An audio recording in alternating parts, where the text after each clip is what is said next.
Hello दोस्तों, मैं संजीव आप सभी का विद्यापन में स्वागत करता हूं। हम बात कर रहे थे प्राचीन इतिहास के ऊपर और इतिहास हमारा चल रहा था एनसीईआरटी की बुक से। मैं ऑलरेडी आपको बोल कर रखा हूं कि इतिहास, भूगोल और नागरिक शास्त्र तीनों हम लोग करेंगे एनसीईआरटी की बुक से।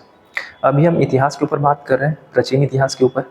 सिंधु घाटी सभ्यता, वैदिक सभ्यता, धार्मिक आंदोलन, जैन धर्म, बौद्ध धर्म और मगध साम्राज्य, ये हमारे 4 टॉपिक कवर हो चुके हैं।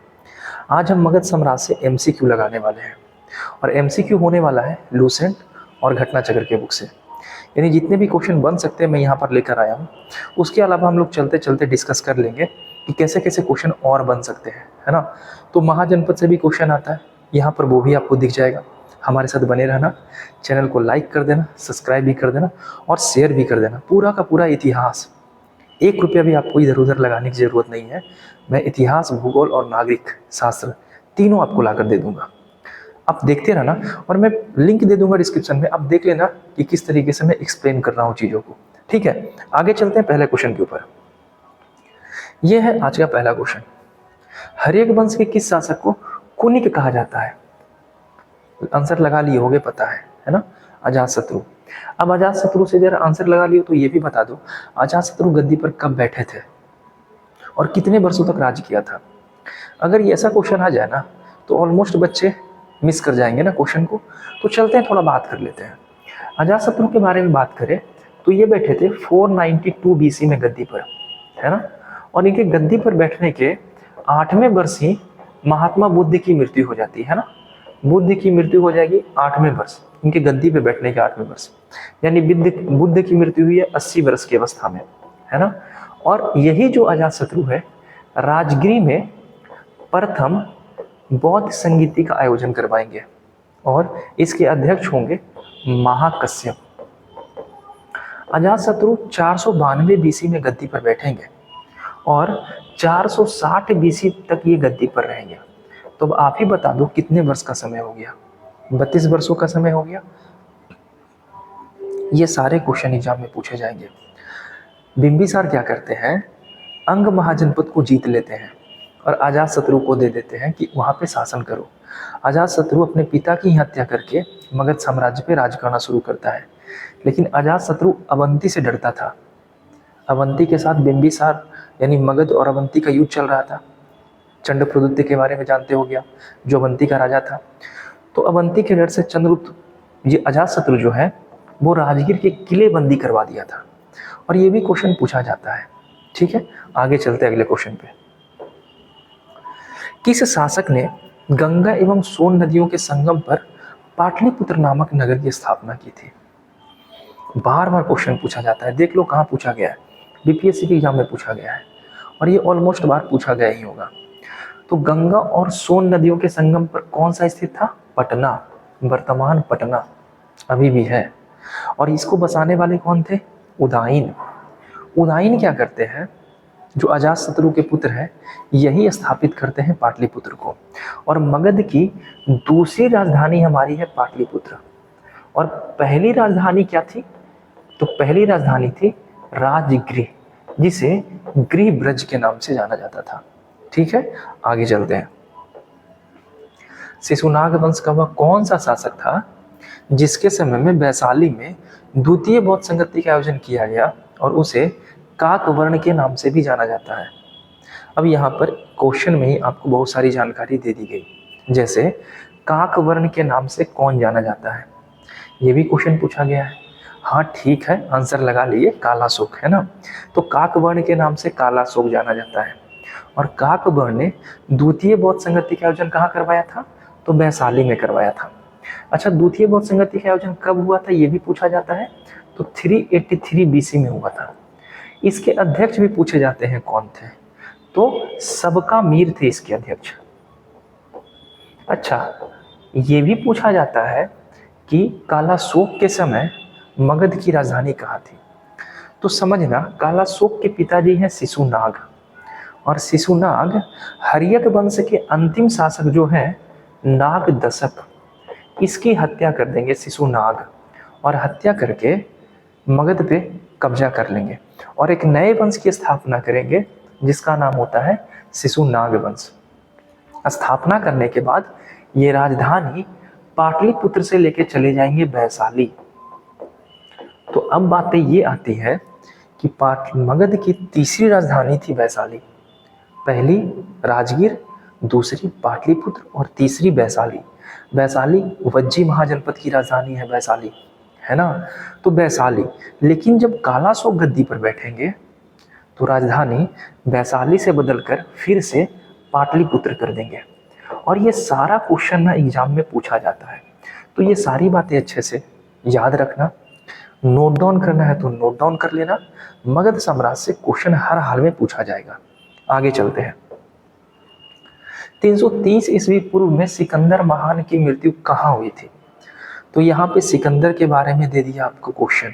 सिकंदर के बारे में हम बात नहीं किए हैं, कल हम बात करेंगे सिकंदर के बारे में, ठीक है। सिकंदर मैसेडोनिया का शासक फिलिप द्वितीय का पुत्र था। सिकंदर का जन्म के बारे में बात करें तो सिकंदर का जन्म 356 बीसी में हुआ है और 336 बीसी में ये गद्दी पर बैठेगा। 20 वर्ष की अवस्था में फिलिप द्वितीय की मृत्यु हो जाती है और ये मैसेडोनिया का शासक बनता है। और ये जो तांडव करना शुरू करता है ना, पूरे के पूरे यूरोप, एशिया और इवन अफ्रीका का उत्तरी क्षेत्र पे पूरा का कब्जा कर लेता है और खैबर दर्रा पार करते हुए भारत में प्रवेश करता है 326 बीसी में। और 326 बीसी में इसके सामने आते हैं तक्षशिला के शासक अम्भी, जो कहते हैं मैं आपसे लड़ूंगा नहीं। और इसके बाद जाते हैं, आगे बढ़ते हैं, झेलम नदी के किनारे मिलता है राजा पोरस, हार्ड स्पीच का युद्ध, जिसे बितस्ता के युद्ध के नाम से जाना जाता है। सिकंदर की सेना में 50,000 पैदल सैनिक थे, घोड़सवार थे और सिकंदर कभी हाथी से परिचित नहीं था। तो जब राजा पोरस के पास आता है और हाथियों को देखता है ना, तो थोड़ा भयभीत हो जाता है। सिकंदर राजा पोरस को निमंत्रण भेजता है कि आप अपने साम्राज्य को हमारे हवाले कर दीजिए। राजा पोरस कहता है कि मर जाएंगे, ऐसा नहीं करेंगे, लड़ना हमें पसंद है। तो ये स्टोरी हम लोग कल देख लेंगे। तो कल सिकंदर के बारे में हम लोग डिटेल में बात करेंगे, मिस मत करना वीडियो। आज पूछा गया है सिकंदर महान की मृत्यु हुई थी कहाँ? तो बेबीलोन में हुई थी, ठीक है। तो आज हम यहीं पर देखेंगे, बाकी बात करेंगे सिकंदर से रिलेटेड कल। और अगर वैसे बच्चे जो ऑफलाइन क्लासेज करना चाहते हैं, हिस्ट्री चल रहा है और साइंस चल रहा है, सुबह में ज्वाइन कर सकते हो। और शाम में चल रहा है प्रैक्टिस सेट और डिस्कशन क्लास दरोगा के लिए। तो जो बच्चे डिस्कशन क्लास में बैठना चाहते हैं वो ज्वाइन कर सकते हैं, ठीक है। अगला क्वेश्चन, सिकंदर महान और राजा पोरस की सेनाओं में निम्नलिखित में से किस नदी के आमने सामने तटों पर पड़ाव डाला था? अभी हम ये बात किए थे ना कि राजा पोरस और सिकंदर झेलम नदी के किनारे आपस में आमने सामने आएंगे, जिसे प्राचीन नाम इसका बितस्ता भी है या हाइडेस्पीज के नाम से भी जाना जाता है झेलम नदी को। तो ये बात याद रखना कि सिकंदर और पोरस के बीच में हाइडेस्पीज का युद्ध हुआ था झेलम नदी के किनारे और सिकंदर की सेना ब्यास नदी को पार करने से इनकार कर दी थी। ये रीजन नहीं था कि सिकंदर की सेना लड़ना नहीं चाहती थी, सिकंदर की सेना थक चुकी थी, इसके कारण सिकंदर की सेना वापस लौट जाती है। तो ये बातें हम कल करेंगे। आगे चलते हैं। आज पाली ग्रंथों में गांव के मुखिया को क्या कहा जाता था? तो पाली ग्रंथ में गांव के मुखिया को कहा जाता था ज्येष्ठक। तो आंसर होगा ज्येष्ठक, ठीक है। आगे चलते हैं। उज्जैन का प्राचीन नाम क्या था? उज्जैन, तो उज्जैन को का प्राचीन नाम जो था उसे कहते थे अवंती। उज्जैन हमारा क्षिप्रा नदी के किनारे स्थित है ना, मध्य प्रदेश में क्षिप्रा नदी के किनारे उज्जैन अवस्थित है। और अवंती से ही हमेशा युद्ध चलता था मगध साम्राज्य का। अवंती शासक चंडप्रद्युत को जब पीलिया रोग हुआ था तो बिंबिसार से यानी मगध से निवेदन किया गया था कि अपने राज वैद्य को भेजिए। तो बिंबिसार अपने राज वैद्य भेजते हैं और वो राज वैद्य कौन होता है? जीवक। और जाता है इनकी पीलिया रोग यानी जॉन्डिस को ठीक करके आता है। तो ये सारी बातें हम अच्छे से कर लिए थे। अगले क्वेश्चन पे चलते हैं। नंद वंश का संस्थापक कौन था? तो हम लोग को पता है कि मगध साम्राज्य में 3 वंश थे, हर्यक वंश, शिशुनाग वंश और नंद वंश। नंद वंश के संस्थापक कौन थे? महापद्म नंद। शिशुनाग वंश का अंतिम शासक है नंदीवर्धन, याद रखना। तो शिशुनाग वंश का अंतिम शासक नंदीवर्धन की हत्या कर देंगे महापद्म नंद और नंद वंश की स्थापना करेंगे। और नंद वंश मगध साम्राज्य का सबसे शक्तिशाली वंश था और मगध महापद्मनंद वही शासक है जो कलिंग को जीत के अपने साम्राज्य में मिला लेंगे। ठीक है, तो क्वेश्चन ये पूछता है, याद रखिएगा। आगे चलते हैं। ग्रीक यूनानी लेखकों द्वारा किसे अग्रमीज कहा गया है? अग्रमीज किसे कहा गया है? तो अग्रमीज कहा गया था धनानंद को। धन की लालच के कारण इसका नाम धनानंद पड़ा था और ये नंद वंश का अंतिम शासक था। इसी के समय सिकंदर भारत पे आक्रमण किया था और चाणक्य इसी के दरबार में रहते थे। चाणक्य को ये इंसल्ट करके अपनी भरी सभा से उनको अपमानित करके बाहर निकाल दिए थे और चाणक्य प्रण लिया था कि जब तक मैं अपनी चुटिया खुली रखूंगा, जब तक कि तुम्हारे साम्राज्य को मैं नष्ट ना कर दूं। और ऐसा चाणक्य करते भी है। तो प्रण ऐसा लो जो पूरा करो, और पूरा करना भी चाहिए कि लोग याद रखें कि कौन था। ठीक है, उसके लिए थोड़ा मेहनत करना पड़ेगा। चाणक्य खूब मेहनत किया, चंद्रगुप्त मौर्य को उठाए, तक्षशिला में पढ़ाए, छोटे छोटे साम्राज्य को जीतकर साम्राज्य खड़ा किए, सेना बनाए और धनानंद को एक बार में पराजित करके गिरा दिए। तो ये अपने आप को बड़ा बलशाली और ताकतवर समझ रहा था। एक झटके में चाणक्य इसको गिरा दिए। ठीक है, आगे चलते हैं। प्राचीन भारत का पहला विदेशी आक्रमण किनके द्वारा किया गया था?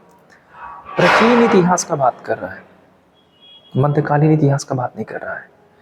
तो प्राचीन इतिहास में सबसे पहला आक्रमणकारी था हमारा कौन? ईरानी। ईरानी जो था हमारा, वो सबसे पहले भारत पे आक्रमण किया था।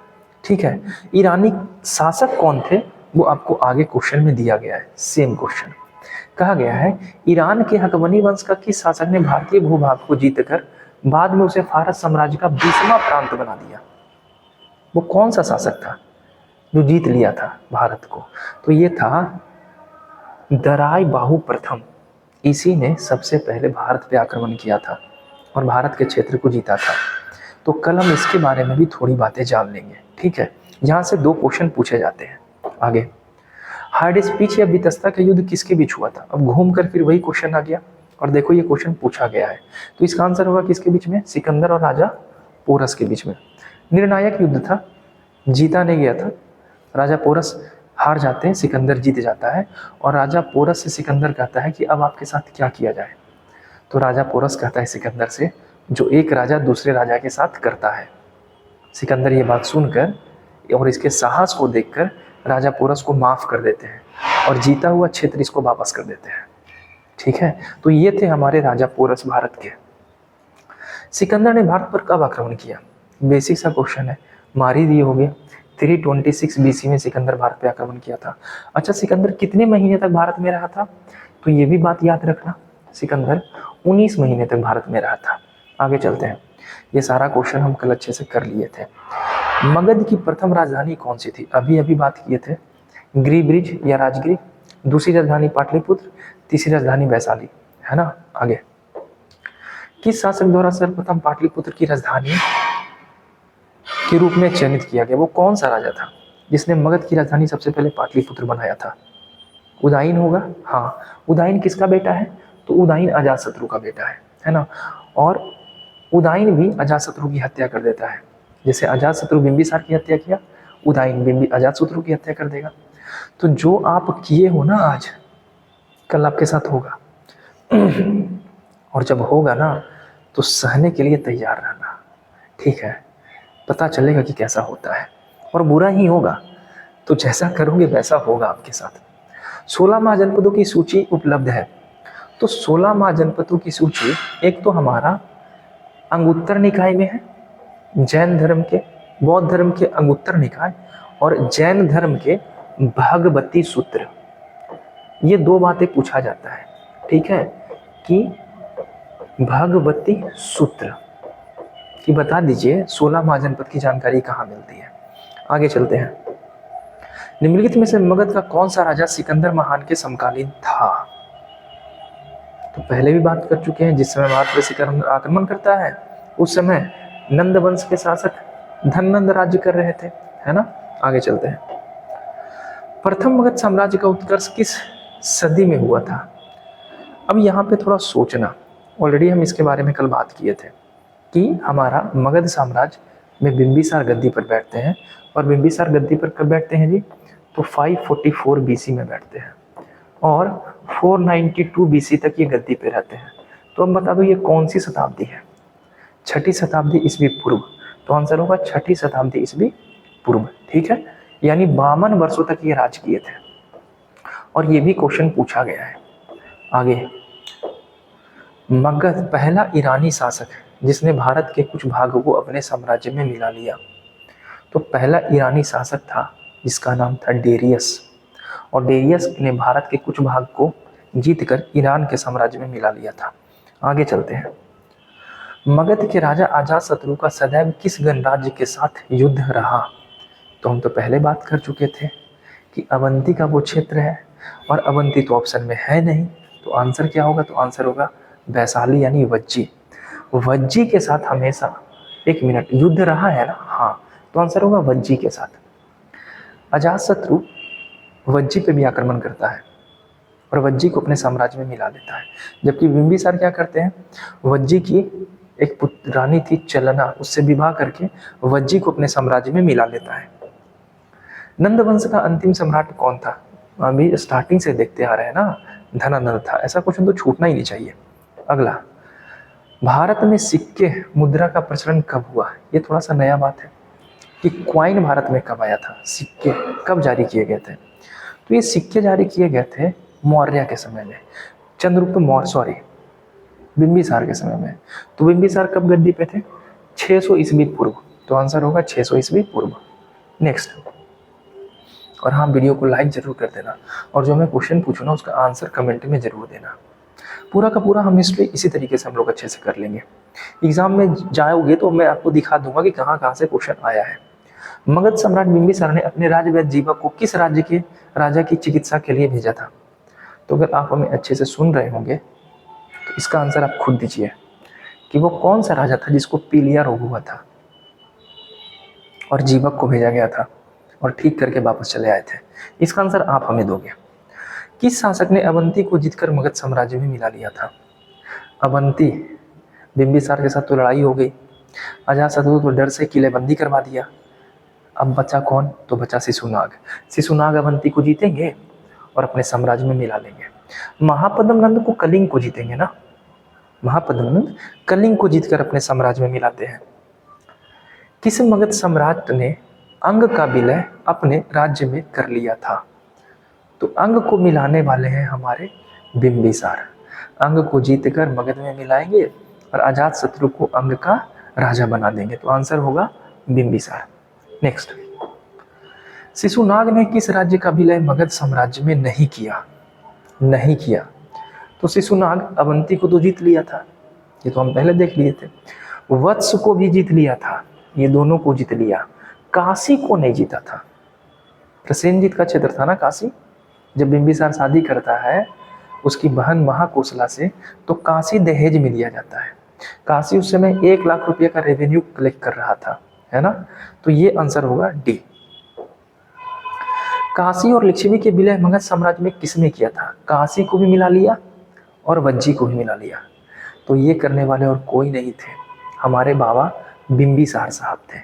ठीक है, अजातशत्रु भी ऐसा किया है, लेकिन यहाँ क्या कह रहा है? विलय ना, तो विलय किया था अजातशत्रु। ये तो विवाह विस्तार की नीति के जरिए काशी को अपने क्षेत्र में और लिच्छवी को अपने क्षेत्र में। यहाँ की रानी थी चलना जिनके साथ ये विवाह किए थे, और यहाँ की रानी थी कोसला, महाकोसला, है ना, जिनके साथ ये विवाह किए। इस हिसाब से इनका साथ संबंध अच्छा हो गया। अजातशत्रु काशी को भी जीत लिया और लिच्छवी यानी वैशाली को भी जीत लिया। जब अजातशत्रु बिंबिसार मरते हैं तो महाकोसला का देहांत हो जाता है दुख में, तो प्रसेनजीत काशी को वापस ले लेते हैं। अजातशत्रु कहता है कि हमको काशी चाहिए, और अजातशत्रु आक्रमण कर देता है प्रसेनजीत पे। प्रसेनजीत पहले जीत जाते हैं, दोबारा में हार जाते हैं, तो एक संधि होती है, और संधि के तहत अजातशत्रु प्रसेनजीत की पुत्री से विवाह कर लेते हैं, और काशी बाद में अजातशत्रु को मिल जाता है, और वैशाली को ये जीत कर अपने क्षेत्र में मिला लेते हैं। ठीक है, आगे चलते हैं। सिकंदर ने आक्रमण के समय उत्तर भारत पे निम्नलिखित राजवंशों में से किस एक का शासन था जिस समय सिकंदर आक्रमण किया था?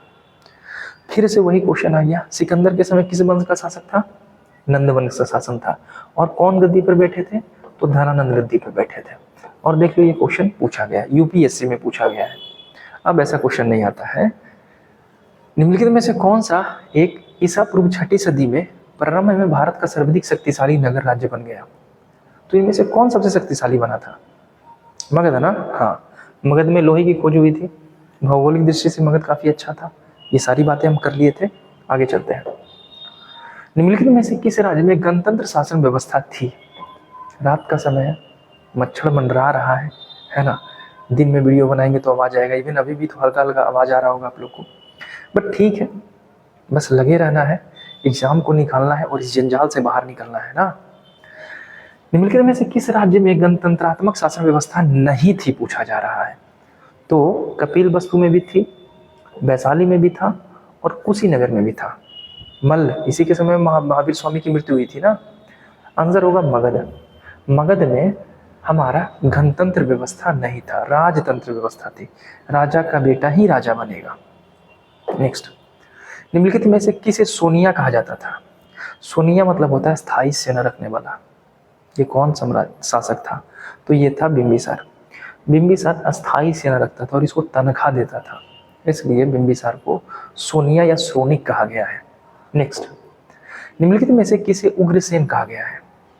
उग्रसेन, तो उग्रसेन कहा गया है भयानक सेना का स्वामी। ये कहा गया है महापद्म नंद को। ठीक है, आगे चलते हैं।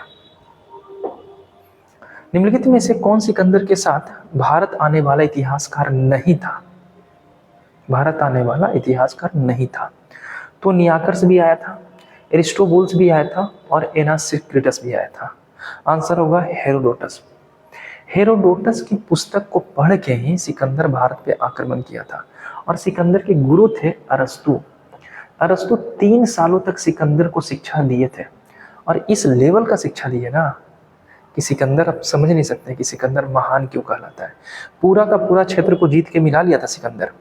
सिर्फ भारत में मगध साम्राज्य बच रहा था और इसको भी जीत लेता। बशर्ते मगध के पास 2 लाख पैदल सेना था, सिकंदर के पास 50,000 सैनिक था, लेकिन काफी समय से लड़ते आ रहे थे सिकंदर की सेना। महाजनपद काल में श्रोणिया के संचालक को कहा जाता था, श्रोणिया के संचालक को कहा जाता था श्रेष्ठीन, यानी सेना को रखने वाले, है ना, जो सेना को देखभाल करते हैं। गृहपति का अर्थ क्या होता है? तो गृहपति का अर्थ होता है धनी व्यक्ति, जिनके पास खूब पैसा है। तो आंसर होगा बी। नेक्स्ट, तो आज हमारा सफर मगध साम्राज्य से यहीं तक था। आई होप आप ऑलमोस्ट क्वेश्चन का आंसर दे ही दिए होंगे, इवन सारा क्वेश्चन का आंसर दे दिए होंगे। मिलते हैं नेक्स्ट वीडियो में। कल हम बात करेंगे सिकंदर के बारे में और उसके बाद बात करेंगे मौर्य साम्राज्य के बारे में। पढ़ाई जारी रखना, वीडियो को लाइक करना, शेयर करना। धन्यवाद, बाय।